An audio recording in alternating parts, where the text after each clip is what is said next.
जहाँ तक सरकार का सवाल है, सरकार बिल्कुल साफ तौर से चाहती है कि जल्द से जल्द इसको रिइंस्टेट किया जाए, 4G को रिइंस्टेट किया जाए। लेकिन सरकार की ये भी जिम्मेदारी है कि अगर यहाँ पर सिक्योरिटी कंसर्न है तो उसको भी उतना ही ध्यान देना सरकार की, बल्कि उसकी प्राथमिकता है कि पहले सिक्योरिटी कंसर्न को ध्यान देना चाहिए। तो सिक्योरिटी कंसर्न को बिना कॉम्प्रोमाइज़ किए हुए जितना जल्दी से जल्दी होगा, सरकार कमिटेड है। 4G हो, 5G हो, जब 5G भी आएगा उसको भी नाफिज करेगी यहाँ। लेकिन जब कंसर्न है सिक्योरिटी का, तब तक हमारी मजबूरी है। लेकिन सरकार कोशिश क्या है कि जल्द से जल्द इसके इंस्टेट किया जाए। इसमें कोई सच्चाई नहीं है।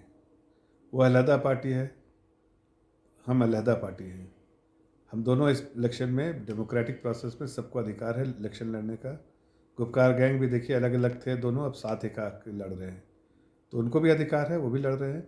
लेकिन भारतीय जनता पार्टी एक मजबूत तरीके से लड़ रही है, एक मजबूत पार्टी है, देश की दुनिया की सबसे बड़ी पार्टी है, और हमारा उनके साथ कोई समझौता नहीं है। हाँ, ये कह सकते हैं कि हम इस बार इतिहास रचाने वाले हैं, और इस बार जो जम्मू एंड कश्मीर की आवाम जो है बहुत ज़्यादा वो बाहर निकल के वोट दे रही है, बाहर निकल के वोट दे रही है, और भारतीय जनता पार्टी को इस बार प्रचंड बहुमत से जिताएगी, ऐसा हमारा विश्वास है। क्योंकि वो भी का जहाँ तक सवाल है, गुपकार गैंग पूरे तौर से एक्सपोज हो गई है। अगर ये अलहदा लड़ते तो शायद इनकी स्ट्रेंथ पता चलती, लेकिन ये साथ है, उससे समझ में आता है कि दोनों कमज़ोर पार्टियां हैं। अब दो कमज़ोर पार्टी जो है, नेगेटिव पॉजिटिव नहीं हो सकता, वो नेगेटिव ही रहेगा। इसलिए कि लोगों के नज़रों में वो गिर चुकी है पार्टी।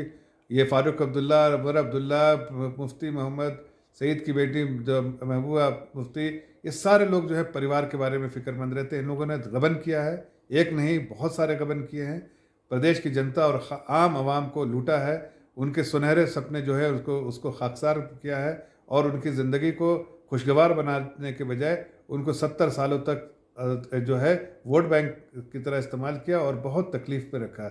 अब भारतीय जनता पार्टी 370 के जाने के बाद पूरे तौर से सरकारी निज़ाम जो है होना चाहिए, इसमें आम आवाम को जो फ़ायदे होने चाहिए वो सब कुछ कर रही है, और यहाँ के अवाम को मजबूत करेगी, ताकि ऐसी पॉलिटिकल पार्टी जो उनके इंटरेस्ट से कॉम्प्रोमाइज़ करते हुए अपने मफाद को पूरा करती है, उसको सही सबक सिखा सके यहाँ के अवाम। और अब ये दोनों पार्टियों को ये चीज़ें साफ तौर से वाज़ेह हो गई हैं कि यहाँ के अवाम बिल्कुल मन बना चुकी है कि गुपकार गैंग को, जैसे बहुत सारे स्टेट में पार्टियां बिल्कुल ख़त्म है, नस्तनाबूद हो गई हैं, वैसे ये दोनों पार्टियां भी स्टेट में नस्तनाबूद। वैसे यूथ को वो टिकट दिया है।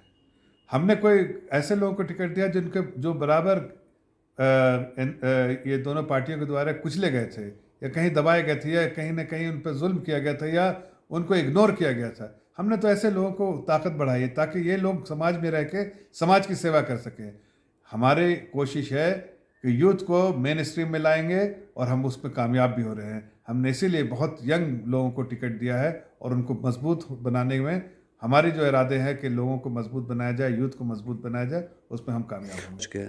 उन्हें मैं यही बताना चाहता हूँ, जो लोग मिलिटेंसी का रास्ता अपना रहे हैं, कि आपके लिए मौत ही एक रास्ता है, वरना बेहतर होगा कि आप वापस आके अपने परिवार के लोगों के साथ समाज में एक अच्छे नागरिक की तरह, अपने मुल्क में एक अच्छे शहरी की तरह आप कंट्रीब्यूट कीजिए।